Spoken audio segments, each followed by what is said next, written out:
This is Hemant. And Jessica. And you're listening to the Friendly Atheist Podcast. Please go to patreon.com/Friendly Atheist Podcast to support this show. Hello. Hi. How are you? I'm good. Guess what today is? What is today? The 4-year anniversary of you not coming to my wedding. Aww. I remember it fondly every day. I do. I think you're in Alaska. That sounds about right.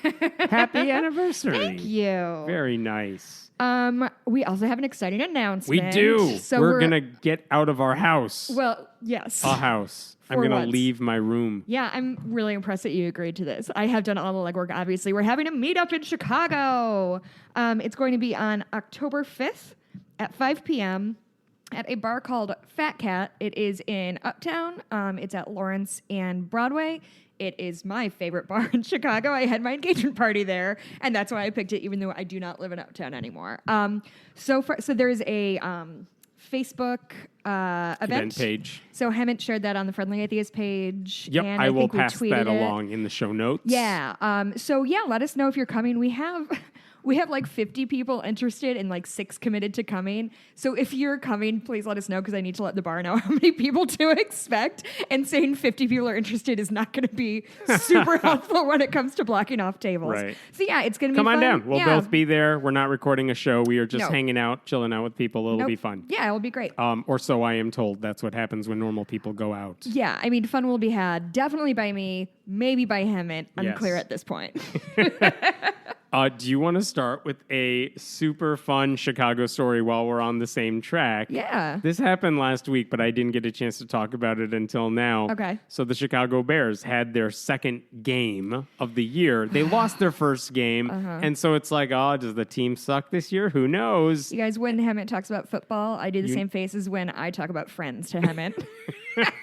Like, what are you talking about? I've never heard of this thing, and I don't care about it. That is accurate. So here's you don't care about the sports. That's fine. No. The Bears won, and they won it on a last-second field goal kick by their new kicker. And if you're in Chicago, the Bears have had a struggle with kickers. So, the question has been all off-season and in the new season, do they have someone who's good? And they have this guy, Eddie Pinheiro, and he made the kick. Good for him. They won the game. But after 52 yards, it was pretty impressive. It was an impressive kick. I didn't know.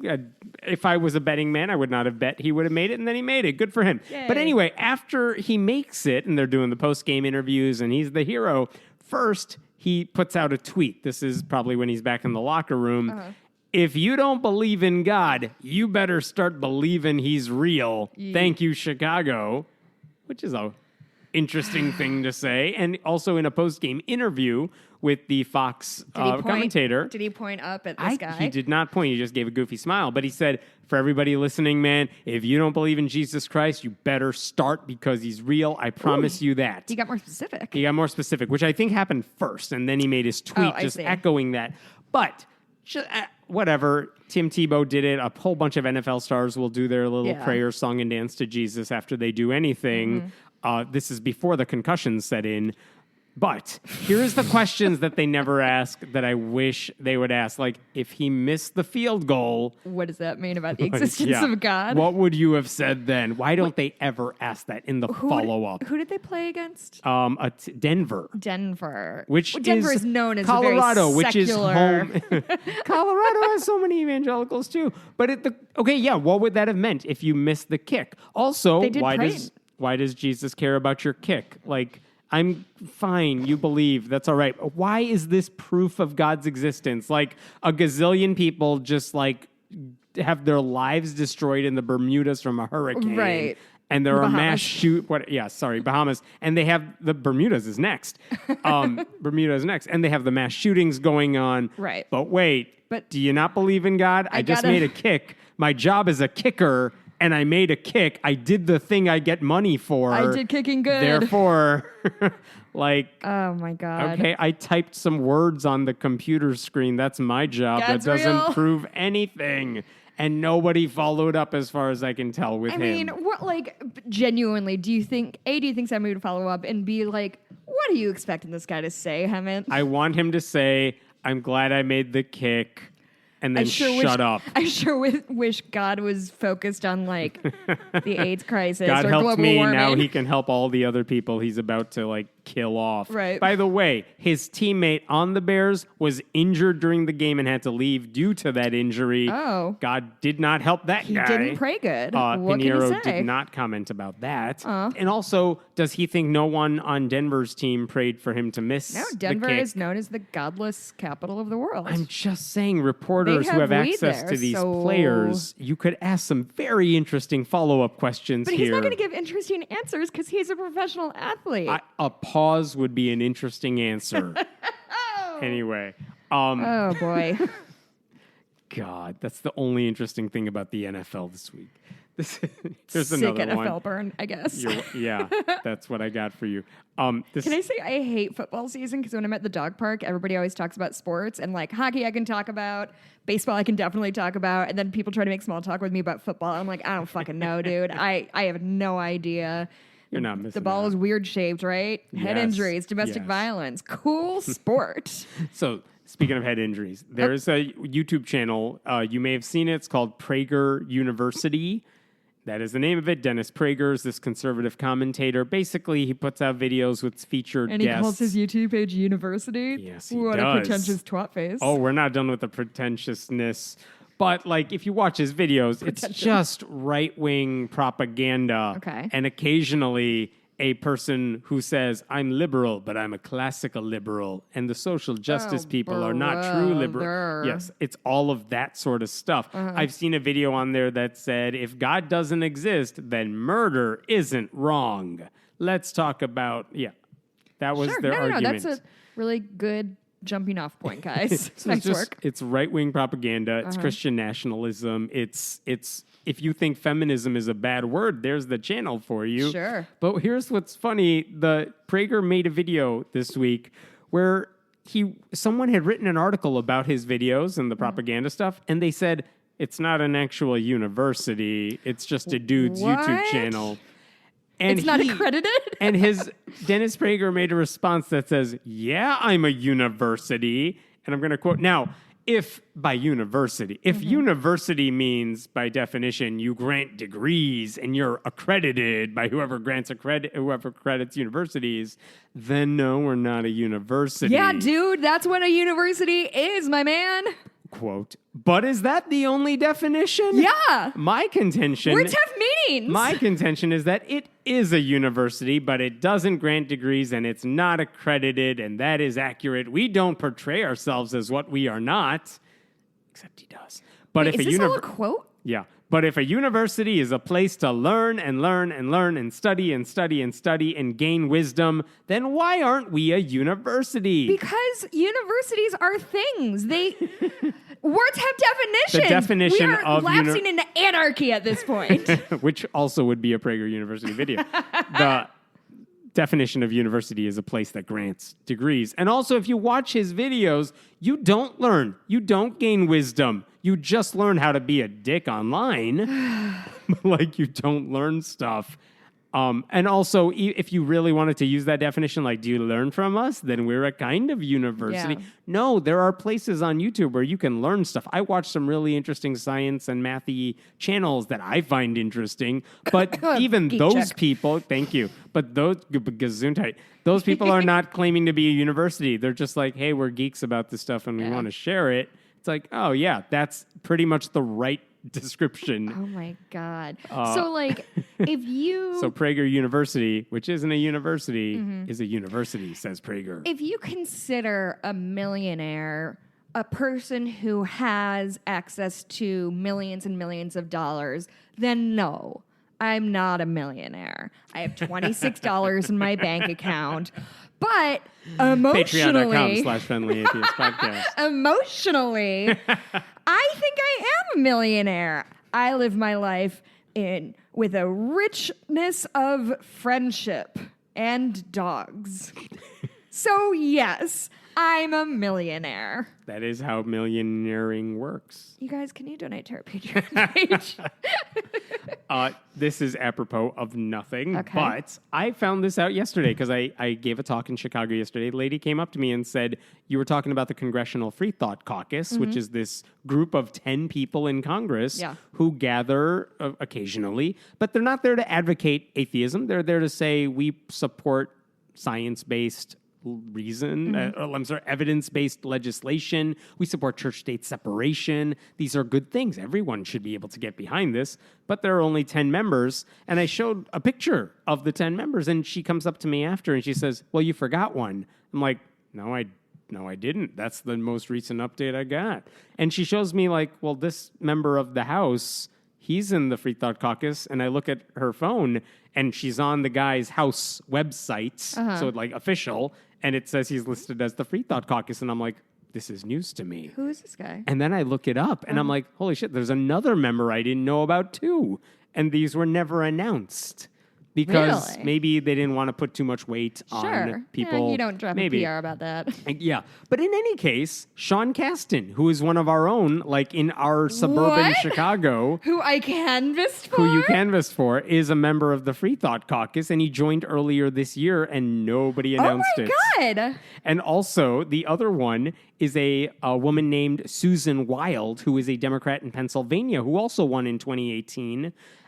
She's actually listed on the CFC's, the Secular Coalition for America, I should say, their website about the caucus. She is now listed as a member of the caucus. Sean Casten is not.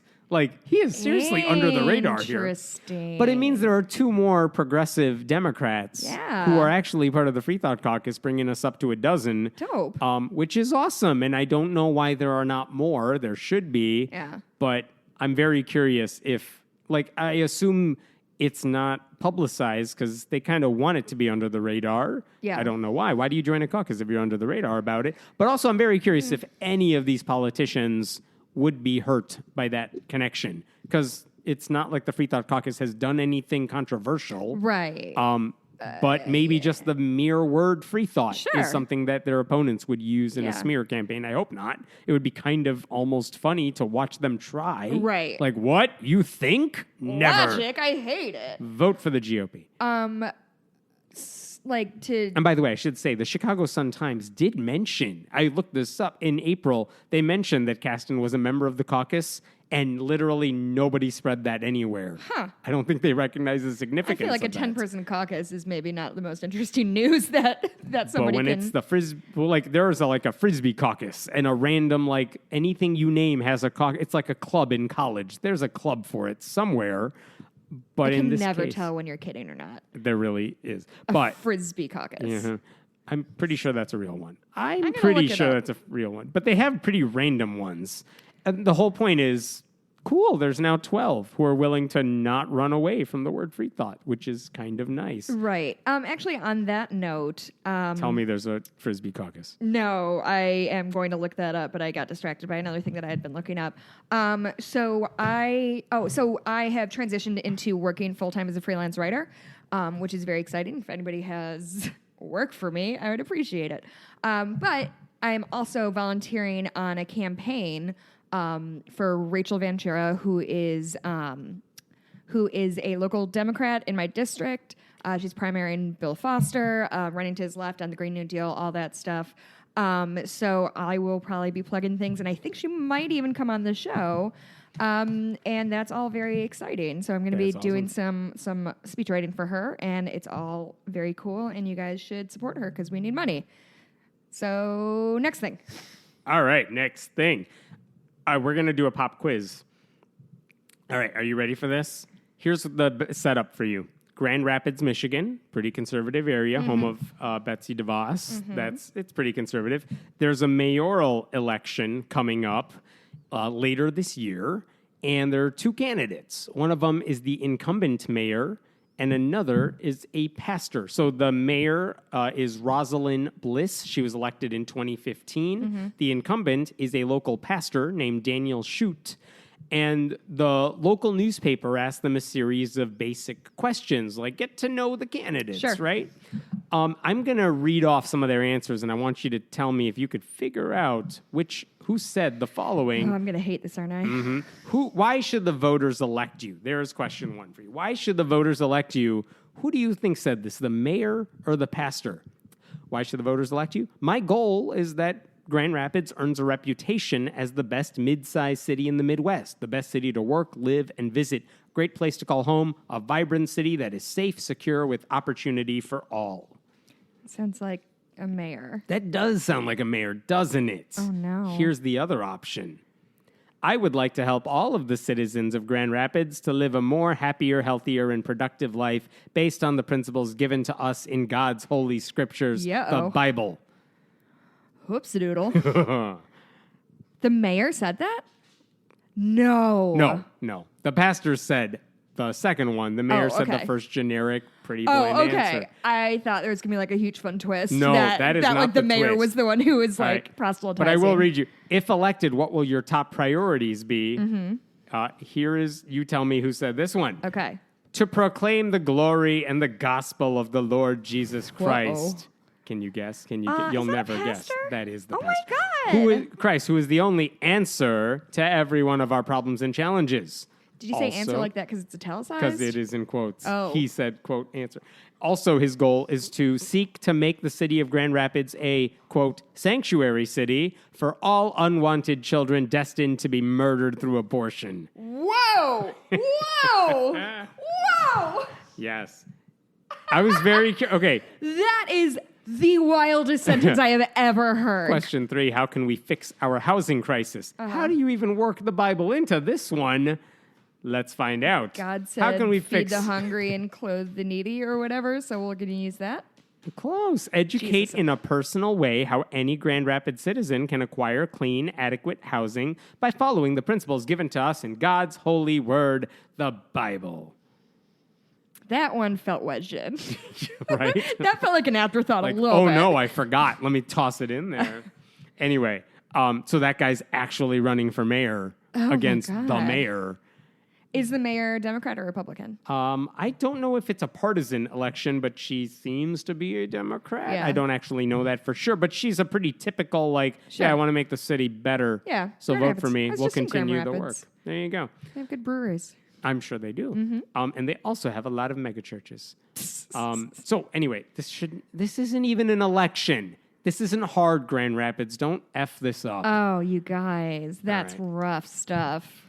There's yes, please. Yeah, I want to say things now. Go. Okay, first of all, a story you told me is old. I just confirmed not old. What? So a Minnesota public school board. You reported on it last week. I thought we talked about it last week. I don't think we did. All right. What do we because got? I read this for the first time today and thought it was the most bananas thing I've heard in a minute. So there's a chair of Brainerd School in Minnesota. MN is Minnesota, right? Yes. God, that's embarrassing. You got this. So they were discussing their upcoming curriculum. And the chair of the school board said, I have a question. I did have a question. The background for this. Oh. A administrator in the district who runs teachers and how to help teachers out, and a science teacher were talking about changes to the curriculum, and they were presenting their work to the school board, and so the board was kind of asking questions of their presentation. And she said, I quote, Kern is her last name, I don't have her first name. I did have a question about evolution. You know, Darwin's theory was done in the mid-1800s, and it's never been proven. So I'm wondering why we're still teaching it, which is crazy. So, to their credit, the staff faculty was like, no, it's super scientific and proven. They gave it's the gotten most stronger with all the advancements we made, given DNA. the circumstances, they gave the most calm, rational answer. It's not. I bet they're ready for this. If this woman is this bananas crazy, so she said, and she responds. And then with regard to your Christian students, then, how do you do that? How do you tell them? Because they're taught not to agree with that. So this is Craig Rezick. This is a great quote. Quote, this is science, and science doesn't deal with the belief system. We deal with facts. It doesn't have to be a dilemma or a concern with somebody to choose between evolution and Christianity. You can actually embrace both. Yeah, they were very calm. They did a good job trying to answer those questions. If she thinks we shouldn't believe in evolution because Darwin figured it out in the 1800s, who's going to tell her about gravity? Yeah, that was discovered hundreds of years ago. Yeah, I don't know. Gosh, it's he's also just gonna a start theory. floating. Oh. Such a good theory. And I imagine the teacher was sitting there this is a worse question than the ones my kids ask, but I have to explain this to you like I would explain it to a kid. Child. She apparently was elected in 2012. When she ran for her second term, she promised, quote, to maintain family conservative values and culture. And according to her LinkedIn profile, she's a registered nurse who does not believe in evolution. Who doesn't believe in science? Good luck to you, patience. Actually, I want to talk about this really quick. First of all, thank you to all of our listeners, because so we talked last week about how SNL had hired this guy, Shane Gillis, who turns out to be like a homophobe and super racist. And I decided it was my personal mission to get him fired with all of my sway of, 1,300 Twitter followers. So he was fired, and thank you to our listeners, because about 20 of you tweeted at me like, hey, Jess, you did it. So he was fired for his horribly racist comments. And so I dug in. She didn't make like a decade ago. He made him like yesterday. September. And so I was looking into a little bit more about what happened here and like how so normally SNL cast members are brought up through Second City or Upright Citizens Brigade, things like that, the Groundlings. This guy's a stand-up comedian from Pennsylvania, doesn't necessarily have that training, which isn't unusual, right? Like they have stand-ups sometimes as well. But the reason that they didn't necessarily look into his background at all was because it was sort of a last-minute hiring decision, from my understanding, and that Lorne Michaels, who's run SNL for the whole time, he was actively looking to cast a comedian for its new season who would appeal to more conservative viewers. He wanted to counteract the appearance of liberal bias on the show, given that it's really popular now because they're just dunking on Donald Trump every week. It's easy. Because it's easy. So Lorne Michaels was trying to appeal to conservatives. It's just interesting that, like, in their attempt to appeal to conservatives, they just stumbled across like a guy who has a whole history of using racism as his sense of humor. I saw on Twitter today, Aaron Mahnke, who hosts the podcast Lore, said it's interesting, like, Twitter can't put up a neo-Nazi filter because it would filter out too many conservatives. And SNL tried to hire a conservative and hired a racist homophobe. It's almost like there's a pattern here. So anyway, thank you for celebrating with me, everybody. It was a very satisfying moment. I was at I keep talking about the dog park because this is my life now. This guy and I were chatting, who I've known for a long time, and he was like, can you explain what his jokes were? And I was like, oh, they weren't jokes. They were just like Chinese people Chinese talk funny. Imitations. Yeah. Right. Comedy, cutting edge. Also, his not apology was such fucking garbage afterwards when he was like, I was funny enough to get on SNL and they can't take that away from me. Are you sure, sir? Because it seems like they literally took that away from you. Sir, this is an Arby's. Sorry, this is an Arby's. Anyway, thank you for celebrating with me, everybody. It was a really joyous moment. There is a high school in Alabama, Opelika High School, and here's the problem with what they were doing. They have their football games on Friday nights. There were kids who prayed. Nights, I've heard of this. Yep. They have prayers before the game, which wouldn't be legally a problem, except the students were given access to the loudspeaker system on the field to say the Christian prayers. Well, you can't do that. There's actually a Supreme Court case that says you can't do the thing you're doing. So anyway, the Freedom from Religion Foundation sent them a letter saying you can't do that. The school district agreed. We'll just do a moment of silence. Does that solve the problem? Yes. Close enough, yeah. Totally solves the problem. But here's the thing. In response, so last Friday night when they had their game, there's video of this. During the moment of silence, a bunch of students were like, we're going to defy the moment of silence and say the Lord's Prayer during the silence, which is their right, and also they're assholes. Yeah, like it's eye rolly AF. Yeah, like I'm going to use your moment of silence to be loud and obnoxious. Because my beliefs are more important than your beliefs. Here's what's weird, like the news coverage of that event was very much like, well, look at what these kids did. They really stuck it to the atheists. Oh my this is God, the local so CBS brave. affiliate. Here's the article in the brave local to CBS stand up affiliate. for the most popular religion in the entire world. Listen to this. A national group who wants to stop prayer at Opelika football games will not be successful. At least not completely. They don't want to stop prayer. That is a different thing than what they wrote about. And they were successful. They got exactly what they wanted. It's like they're being willfully obtuse. The foundation likely didn't count on students praying anyway. Dude, yes, they did. They know students pray. They support the students' right to pray. I love that this is like framed like a Disney movie where it's like the scrappy Christians against the evil oppressing atheists, ? Right. The oppressive atheists who said, just don't use the loudspeaker and then do whatever you want. That's what's oppressive. That's what they're mad about. And they also said, students say they will not let a Wisconsin-based organization tell them how to run their school. Fired on Wisconsin. Yeah, because every group is based somewhere. Which It's a is national Alabama? group. Yeah. It's just so... And by the way, they even... fucking carpetbaggers. One news outlet actually interviewed Chris Line, who's the attorney for FFRF, who wrote that letter. And they're like, hey, what do you think about the prayers? And he said... if they give a moment of silence where some people can do what they want and some people can pray and it's all individual choice, then that is completely fine, unquote. Like, that's it. Chris is just like, yeah, fucking it's totally, it's owned. fine. Why would I be bothered by this?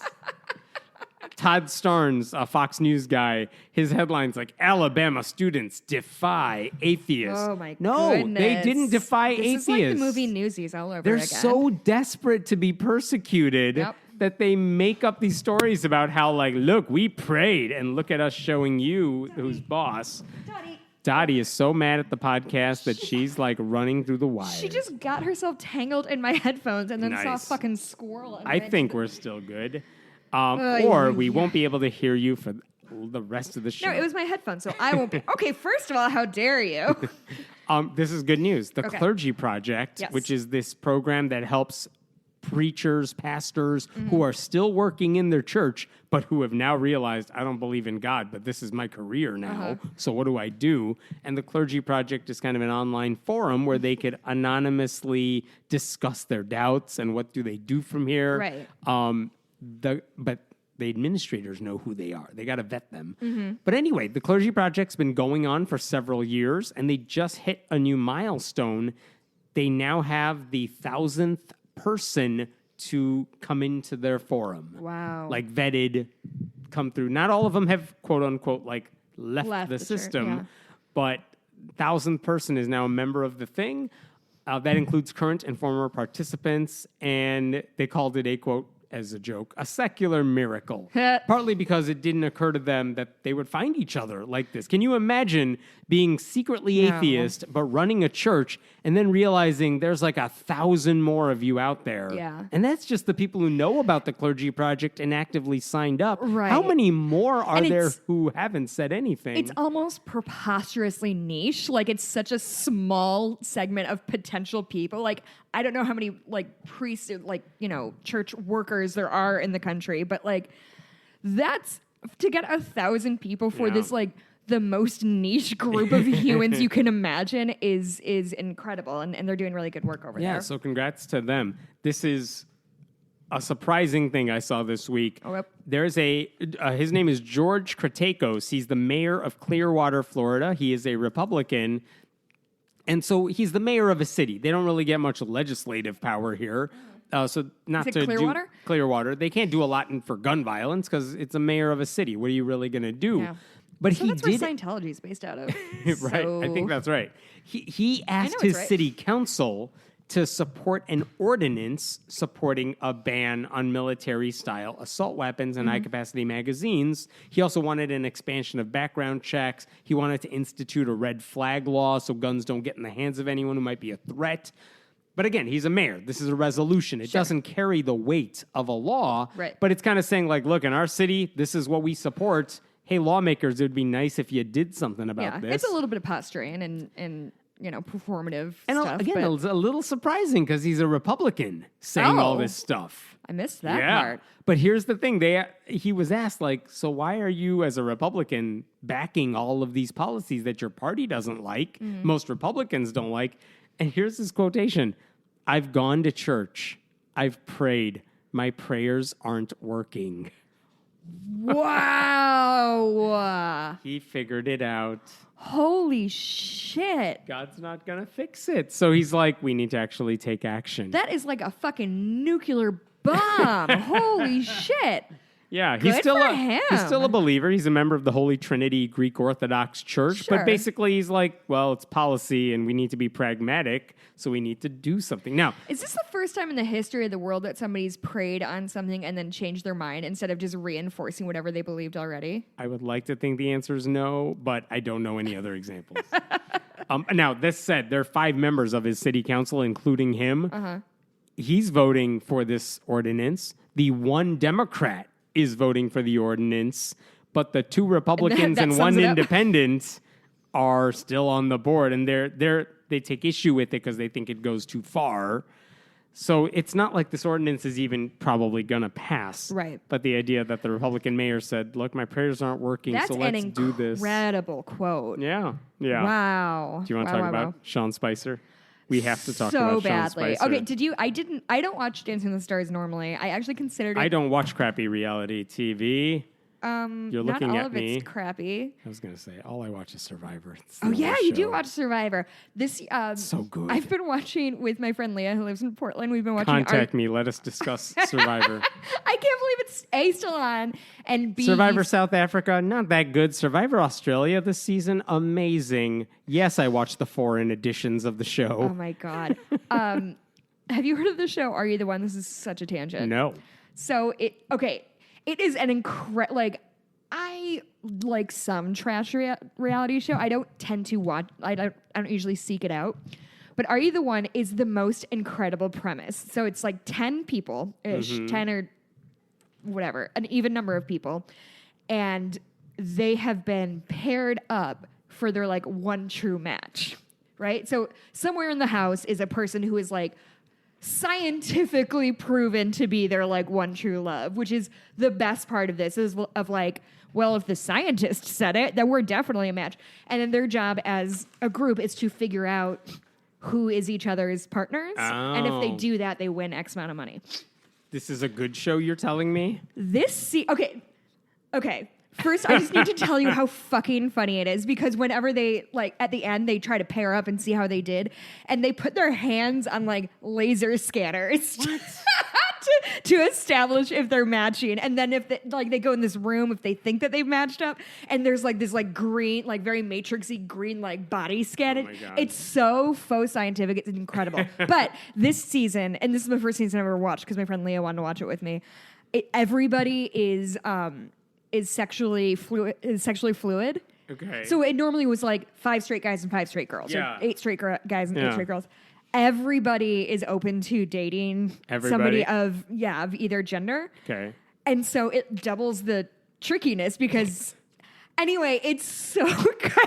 I like it horrible. So much. And there's this trans guy who is giving me life because he is clearly he's living out his I was a conservative and then I went to college and I'm just making out with everybody I can because I found myself. He is Jessica sophomore year of college. Just will you make out with me, please? Great. Perfect. Do you have a face? Good news. I'm a kiss it.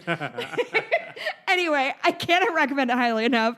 I'm really enjoying it. I don't even know what channel this is on. It's MTV. Duh. Oh, okay. Anyway, so Sean Spicer. Right, Sean Spicer. I just want to talk to everybody about Are You the One? No, it's okay. Sean Spicer, who's now on Dancing with the Stars. He I don't know why he's on Dancing with the Stars, but they cast him. He's a professional liar. Yeah. He should be a disgrace, but they're let's give you money to dance. Why? Who knows? But anyway, he did his first episode and he danced, or I should put that in quote hands. He actually didn't get the worst score. There was another duo that scored lower by the judges than he did. Who was it? I don't know. He got 12 points out of 30, which is low. Someone else got 11, and then the audience votes, and they decide who goes. Anyway, here's what he tweeted after the show, because Mike Huckabee said... listen. Mike Huckabee's Sean Spicer. Mike Huckabee earnestly using the word Hollyweird is genuinely the funniest thing that's happened in 2019. So after Mike Huckabee sends him some support, Sean Spicer, in a now deleted tweet, said this. Thank you, Governor Huckabee. Like, clearly the judges aren't going to be with me. Let's send a message to #Hollywood that those of us... Hollyweird, I swear to God. Spicer said Hollywood. That those of us who stand for #Christ won't be discounted. He wanted people to vote for him because that's what good Christians would do. Yeah. Like, how low do you go that, like, this is persecution if my sucky dancing doesn't make it through to the next round? So embarrassing. Yeah, so if you don't vote for him, you hate God, apparently. And by the way, he makes it sound like the judges aren't going to be with me. There have been so many conservatives on the show. Oh, my God. Tucker Carlson, Rick Perry, Tom DeLay, Bristol Palin have all danced on the show. They all got a fair shake. And, like, whatever, they did how they did. But Spicer is like, well, they're out to get me by casting me and giving me 6 figures. Oh, my God. Do you have any other stories? I have one more. Okay. 2 more quick ones. Okay. One is there was a study this week about thoughts and prayers. It was published this week in the Proceedings of the National Academy of Sciences. Basically, here's a simple version of what these two researchers did. How do you double-blind thoughts and prayers? That's a very good question. Here's what they did. I'm going to try to simplify this. After Hurricane Florence hit North Carolina, these 2 researchers said, let's survey respondents who were affected by the hurricane. And they said, here's some money for you to participate, so take this seriously. Yeah. And here's an extra $5 that we want you to use in this experiment. And we want to know, if you are Christian, because we asked you questions and you are Christian, would you spend any of that money to receive prayers from either a random Christian, stranger, doesn't know you, or a priest? Like, how much are those worth to you? Okay. And then if you said, I'm not religious, they said, okay, would you spend any of that money to receive thoughts from a random Christian or thoughts from a random atheist? And they said, like, is it worth anything to you to get this stuff? Those are my 2 options. Those are their 2 options. I'm simplifying it by a lot. So if they're listening to this, like, I'm probably, like, butchering their paper here. Yeah. But here's what they found. Like, for example, a Christian would spend more money to get a prayer from a priest, which makes sense. Sure. Like, it means more than a prayer from a random person. Yeah, because they're closer to God. Or something like that. But here's what's weird. The atheists or the non-Christian side of this, like, do you want thoughts from a random believer? No. In fact, I will give you $1.66 to not give me that prayer, that thought. And when it came... they were willing to pay $1.66 to avoid prayer from a priest, and they were willing to pay even more, $3.54 to avoid prayer from a random believer. And the point here is, thoughts and prayers were not just meaningless for the atheists in this survey. They were literally worth less than nothing. They would pay money to, like, avoid. It's like someone saying, hey, do you want to listen to a new song? And you're like, all right, well, I haven't heard it. I don't know if I like it. Yeah. Versus, do you want to hear the most annoying song in the world? Right. No, here's $1. Yeah. Don't play it at all. Oh, my That's God. what this... That's incredible. I love research. It's so fun. And one last story. So specific. It's so specific. I love it. One last story is that, so for every time I see a story about financial shenanigans in the church world, one group always pops up. The Catholic Church. No. Oh. It is a group called the Evangelical Council for Financial Accountability. So, long story short, in the 70s, you had these televangelists and Jim Bakker, and they were like basically screwing people out of their hard-earned money. Sure. And sure, the government tried to do something, but what can you really do? So all of a sudden, this Christian group pops up and says, well, we are a bunch of, like, nerdy CPA type Christians. Like, give us you pay us a little bit of money to be a member. It's like the Better Business Bureau. Like, listen, except you don't have to pay the Better Business Bureau, I don't think. But they said, look, let us audit your stuff. Let us look into your finances, and we can give you a Christian-based seal of approval that says, yeah, you're using your money fairly, wisely, responsibly. It's like Charity Navigator or the Better Business Bureau, but just for churches. Okay.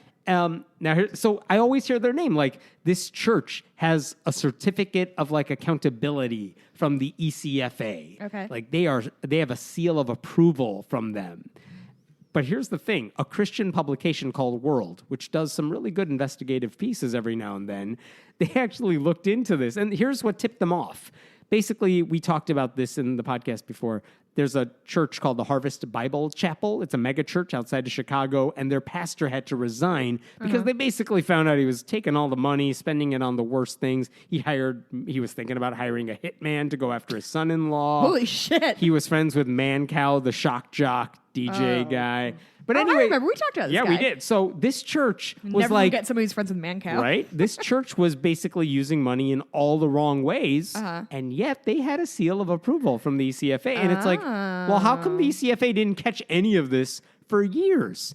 And the short answer is, like, we don't actually know what they did when they looked into the church. Well, if there's no transparency, then, like, we just have to take your word on its face. Yeah, ECFA doesn't say, here's what we looked at and here's what we found. They just said, no, we gave them the stamp of approval. Is there anybody they don't approve? Good question. Thank you. And also, how do you make money if you're the ECFA and you're the watchdog? How do you make any money to stay in business? And their answer is, well, if you're a mega church that needs auditing and whatnot, you pay us based on the number of members you have. If you're a very tiny church and you want our approval, you don't have to pay as much, but you got to pay a membership fee to get them to look at you, and then they might give you the seal of approval, which means if they look at a mega church and they say, we are so not approving you, what's the mega church going to do? Well, we don't want to be a member of your organization, then give us, like, we're not going to pay you again. So it's a self-selected group. Yeah. So basically, the ECFA has the ECFA has an incentive to give false positives when when a more independent group might say, no, you're not doing a good job. And since you don't pay us, you don't help our payroll, we don't have to be nice to you. Right. Here's a fair assessment. ECFA has a vested interest in making sure these groups succeed on paper, so maybe they don't do as much digging as they should. In fact, the article said if ECFA terminates members, it cuts off revenue. And that approach, according to people they spoke to, that approach appears to value the confidentiality of member organizations more than a donor's need to know what's going on. Interesting. So, like, and by the way, like, as long as you abide by their standards, which are pretty loose and include, like, do you agree that... Have you hired a hitman in the last 12 months? As long as you agree to their brand of conservative Christianity and you pay the fee, you're probably going to be accredited by them. So... Man, even who's going to police the police, right? Who's going to watch the watchdogs? Sure. All right. That's all I got. Cool. I just have one more thing before we wrap up for the day. I know Hemant has to hit the road. So I got an email this week, and I would like to address it, if that's okay with you, Hemant. Yes. The email reads as follows. Jessica, I can't help but notice your anger seems to be directed at all men rather than the conservative, Christian, Republican, whatever men that are doing shitty things. If somebody did the same against women, gays, trans, etc., you'd be the first to be up in arms. Hell, you even shit on Hemant quite often. How dare you? Yeah. I know you're aware of this because you complain about the emails you get. Don't you reflect on why you get them? Maybe stereotyping like you do should be something you work on. So I would like to just kind of respond to this quickly because that was 4 paragraphs of saying not all men, right? Like that's all it was, is I didn't personally do this bad thing. So I would just like to kind of address that. And here I go. So here's why the not all men argument, which in other words is this, is you say men are bad, but I'm not bad. So like you're hurting my feelings. And how could you do that to me? Me, a man. Yes. It's a bad faith argument to start with. The discussions we have are about patriarchal realities and whether you, I'm going to call him Greg because that was the name I kept thinking in my head, whether you, Greg, are personally doing these things, that's not about you. It's not about whether you personally are doing these things. It's about these systems that exist. And you're turning the conversation toward you, which sucks. And you're turning the conversation away from the real problem, which is that women are paid less, they're liked less, they're treated worse, they're victims of violence at greater numbers. So it's just a garbage argument and not a way to move the conversation forward. The other part is that, yeah, Greg, you are part of the problem. Being a man comes with unseen and unexamined privilege, and frequently this leads to a lack of perspective and a lack of understanding of that privilege. If you aren't part of the problem, great, good job, congratulations. But are you sure you're not part of the problem? And why are, when I call out shitty men and say men are trash, which they fucking are, why are you defensive? Because when Hemet makes fun of me for being white, I don't get that. I don't think you've gotten any emails that are like, Hemet, you need to be nicer to Jess because she's a white. And we're fragile by nature. So if I'm saying men are trash... More sunscreen would help. If I'm saying men are trash and you're personally offended, maybe you should look in the mirror and see why you have that response. So that's kind of what I have to say. If somebody says, if Hemet says, or whomever, white people suck, or white people are doing this thing, I have the intellectual capability to say, maybe I am not actively doing this bad thing, but as a white person, I am almost certainly complicit in allowing the thing to continue. And as a white person, I am responsible for my actions to make sure that I am raising the boat of white people because we collectively are not a strong group. So, yes, men are trash. Greg, you may or may not be trash. This email suggests maybe you super are trash. Don't be defensive when I'm not talking about you. Understand how rhetorical conversations work. Don't be a fucking asshole. That was the end of my... I wrote it down. I usually don't write down my rants. Oh, don't slow clap me. I'll fucking kill you. Yeah, but if you guys want to write to Hemet about how mean he is to me about being white, I would really appreciate some defenders. Don't encourage them. And with that, you can buy a cross stitch on Bitches Get Stitched Done. I'm doing a bunch of custom orders right now. Super that is fun. at Etsy. At Etsy, thank you. You can follow Hemet at Hemet Meta. You can follow me on Twitter at Bluerie, BLUEBURIE. And don't forget, if you want to come say hi to Hemet and me, have a drink with us. Or just tell Jessica to her face what you would say during an email. Please do that. Oh my God. It would be so much fun for me. Come to Fat Cat. It's in Uptown at Lawrence and Broadway on October 5th. It's a Saturday. It's at 5 p.m. We'll have a Facebook link with more details in the show notes. The Facebook invite says it's 5 to 8 p.m., but it's really 5 p.m. to question mark. So I'll be leaving at 7. I'll be leaving promptly. Just so okay. you know. Talk to you next week, guys. Bye.